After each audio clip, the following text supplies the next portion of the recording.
Wow, miracles, mga kapiksi, no? Milagro, mga kapiksi. So, basahin natin yung messages for you guys. You are the joy bringer. You bless the world with positivity and love. Energy source on your shining wings. Spread the miracle of happiness. In layman's term, mga kapiksi, miracles is manifestation. Okay, di ba, milagro? When something magical happens, kapag merong imposible na nangyayari sa buhay natin, tinatawag natin siyang milagro, mga kapiksi, di ba? Parang, milagro, himala, ganyan. But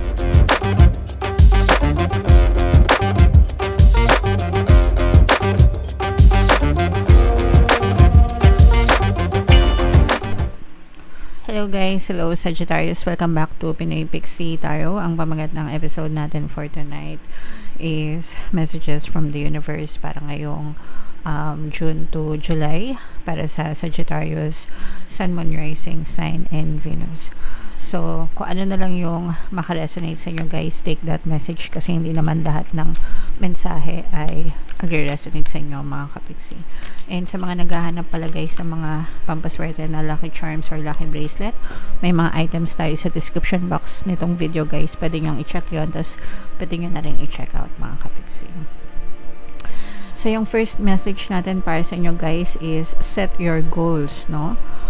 Dito sa channel natin, mga kapiksi, no, especially if matagal na kayong subscriber, palagi akong encourage na mag-set kayo ng goal every year, mga kapiksi, especially yung bagong taon. Mag-set kayo ng short-term goals at saka long-term goals nyo, mga kapiksi. In that way, natatrack nyo or namomonitor nyo kung nagkakaroon kayo ng progress sa buhay, mga kapiksi. And this is the best time for you guys na i-check nyo yung mga goals nyo if you are still on the right track guys, kasi diba second half na, so patapos na yung first half ng 2025, almost 6 months na tayo guys, and papasok na tayo sa second half, no, nitong July. So June to July to, mga kapiksi. So are you still on track dun sa mga goals nyo? May mga na-achieve na ba kayo dun sa mga plano nyo? May mga nagawa na ba kayo? And are you seeing results guys? If not, ask yourself, bakit? Baka may mali sa mga strategy nyo, baka may kailangan kayong baguhin, mga kapiksi, etc., etc., okay? So this is the best time for you guys to revisit your goals and ask yourself kung yun pa rin ba yung goal nyo, mga kapiksi. And yung next message naman natin for you, Sagittarius, we have memories, mga kapiksi, no? Cherish and create memories with your loved ones. Kailangan nating maintindihan at tanggapin na lahat tayo ay may expiration date, mga kapiksi, no? Nakikidaan lang tayo dito sa mundo na to guys, and kanya-kanya lang tayo ng timeline, mga kapiksi. So either mauna yung mahal natin sa buhay or mauna tayo. Ang importante is mag-create tayo ng mga memories with our loved ones, guys, okay? As much as we can, mga kapiksi, sa panahon ngayon, di ba, halos lahat may cellphones na guys, so madali na lang mag-picture, madaling mag-video, mga kapiksi. Punuin natin yon ng mga magagandang memories kasi yun lang yung babalikan natin, mga kapiksi, by the time na mawala na sila or mawala na tayo, okay? At least may maiwan tayo, mga kapiksi. Another message guys is Archangel Raphael. Ito'y reminder, mga kapiksi, na pag-ingatan natin ang ating mga kalusugan guys, no? Wag nating i-take for granted ang ating health, guys. So healthy body, healthy mind, healthy mind, healthy body. And pagdating sa kalusugan guys, lahat yan, no? Mental, spiritual, emotional, and physical health, mga kapiksi, dapat yan, lahat yan ay iniintindi natin. And yung mga makokontrol natin sa ating physical reality, of course, yung kinakain natin, yung pagkilos natin or pag-exercise natin, and yung ating pagtulog or pagpapahinga, mga kapiksi. Sa exercise naman guys, hindi mo naman kailangan ng vigorous or may hirap na exercise, no? At least you just have to keep your body moving, mga kapiksi. Importante yan para hindi kinakalawang yung mga katawan natin, okay? Alright. another message for you, Sagittarius. Animal bond. Again guys, hindi naman ito magre-resonate sa lahat mga kapiksi.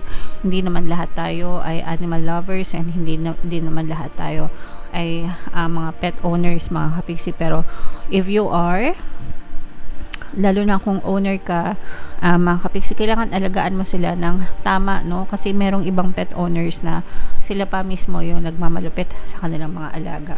So, inalagaan nyo yan. It's your responsibility, mga kapiksi. Dapat ayusin nyo yung pag-aalaga sa kanila. Treat them kung paano mo dapat itatrato mo yung family member mo with love and care, mga kapiksi. Okay?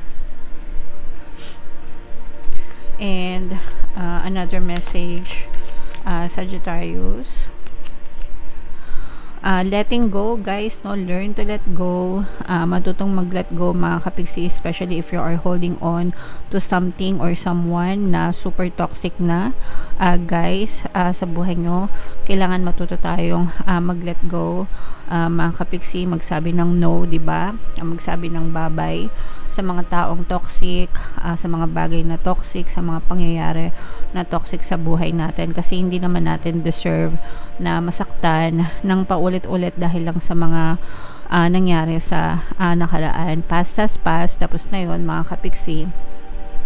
And wag na nating balik-balikan, or wag na nating sariwain pa sa isip natin, mga kapiksi, yung mga ganong klase ng tao, bagay, or sitwasyon. And it's time for you to let go, and time for you to move on.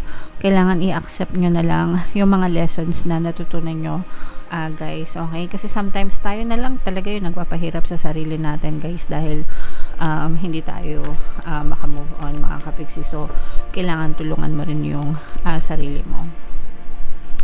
And choices, mga kapiksi, no? You always have a choice sa buhay nyo, mga kapiksi. So, make sure that you choose or make the best choice para sa buhay nyo, mga kapiksi. You choose to be happy, or you choose to be sad. You choose to be wealthy, or you choose to be poor.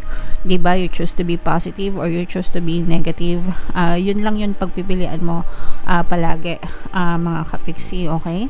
So, make sure na palaging pipiliin nyo yung best choice sa buhay nyo na makakatulong para sa inyo, para umunlad kayo, umangat kayo, umasenso kayo. Choose to be grateful instead na maging reklamador, diba?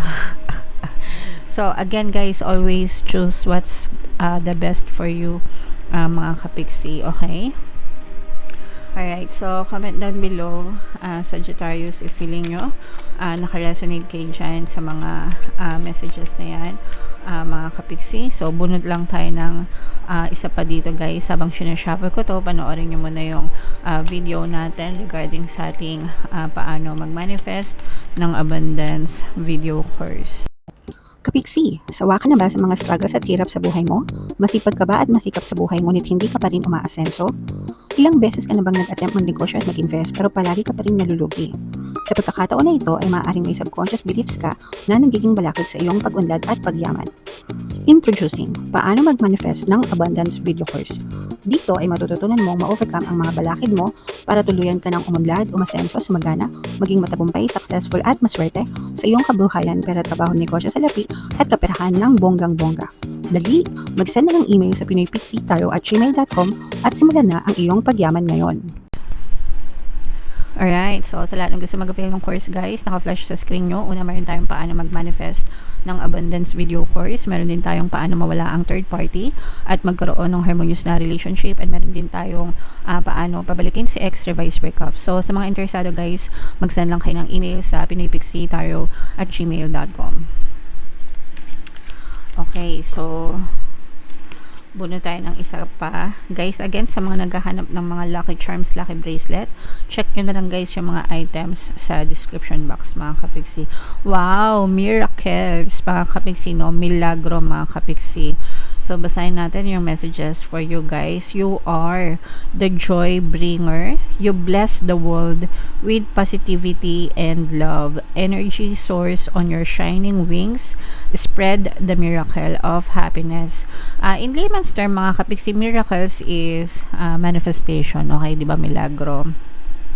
when something magical happens, kapag merong imposible na nangyayari sa buhay natin, tinatawag natin siyang milagro, mga kapiksi, di ba? Parang, milagro, himala, ganyan. But in reality, mga kapiksi, there's no such thing as miracles. They are so-called manifestation, mga kapiksi, no? Whatever you perceive to be true will always be pushed out in your physical reality, mga kapiksi. Kailangan lang nating i-focus yung ating attention dun sa mga bagay na gusto natin, and maaari siyang mag-manifest or mangyari sa buhay natin parang milagro, mga kapiksi. Okay, so yeah, always remember guys, you can be, do, and have anything that you want in your physical reality. Kailangan mo lang talaga ng focus, dedication, di ba? And persistence is pagtsatsaga, mga kapigsi. Okay, and your energy soars, guys, no, with your shining wings.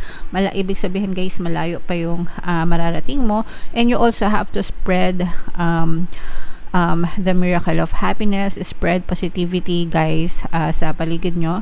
Kung ano yung ini-spread nyo sa paligid nyo, guys, sa quantum bubble nyo, yun din yung ma-attract nyo pabalik, mga kapiksi. Kasi lahat naman ay energy, mga kapiksi, no? And energy is being picked up, no? Kumbaga nagva-vibrate yan, guys. So, kung ano yung sinesend out natin, yun din yung babalik sa atin. So, make sure na nag-spread tayo ng positivity, mga kapiksi, para yun din yung makuha natin pabalik, guys. Okay? Alright. So, yeah. Comment down. I-mind nyo na yan, guys. Mga milagro na yan. Mind, milagro, mind manifestation, mind best choices. Yan. Good health, yan. So, i-mind nyo na yan sa comment section, mga kapiksi, and comment down below if naka-resonate kayo sa mga messages, guys. For more tarot readings, ito yung playlist nyo. Ito naman yung ating success stories ng paano mag-manifest ng abundance video course. Thank you for liking, sharing, and subscribing, mga kapiksi. See you next time. I love you all. Have a nice day. Bye-bye.